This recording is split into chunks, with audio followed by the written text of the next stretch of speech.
Sebab tu aku tak suka bodybuilder. Pergi restoran bawa penimbang. The fuck. Sekarang untuk pengetahuan penonton, kau agak flawless tau. Aku tak tahu kau pakai produk apa. Sama je weh. Tak.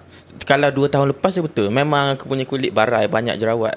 Tapi bila aku stop pakai skincare, memang lawan macam ni lawan macam ni. Kan sebenarnya kita boleh share sikit tips dengan penonton. Bila kita nak kulit flawless, air mineral kena banyak. Betul tak? Setuju tak? Air Betul. kosong, Spritzer drinking water.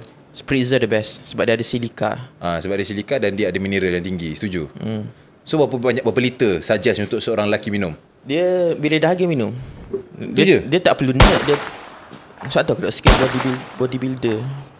Pergi restoran bawa penimbang. The fuck. Ya.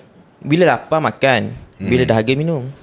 Mungkin tapi bila kau bercakapkan pasal bodybuilder, kau rasa apa, bagi kau bocah lah bawa penimbang tu? Dia bukanlah bocah, dia orang yang bukan bodybuilder tapi act like bodybuilder. Kalau bodybuilder apa, sebab dia memang kena terperinci, dia layak untuk jadi nerd macam tu. Tapi orang yang bukan bodybuilder pun dia layak untuk jadi nerd macam tu kan.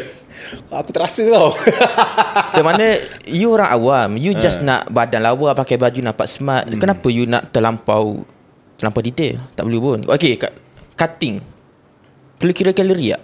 Dia kena drop kalori je lah. Kena makan Yes, tapi adakah kita boleh kira? Tak, maknanya kita makan banyak mana, tahu baseline. Nak cutting, turunkan sikit. Nak bulking, naikkan sikit. Kita tahu baseline kita makan banyak mana tiap hari. So kita naikkan ataupun turunkan. Nak cutting ataupun bulking. Dia tak perlu terlampau nerd benda ni. Sama macam air, bila rasa dahaga minum. Kita tak perlu tahu berapa liter sebab setiap orang tak sama badan dia.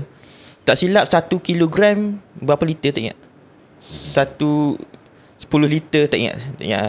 Kepala otak kau 10 liter. Tapi dia kepala otak kau bergantung pada berat badan kita.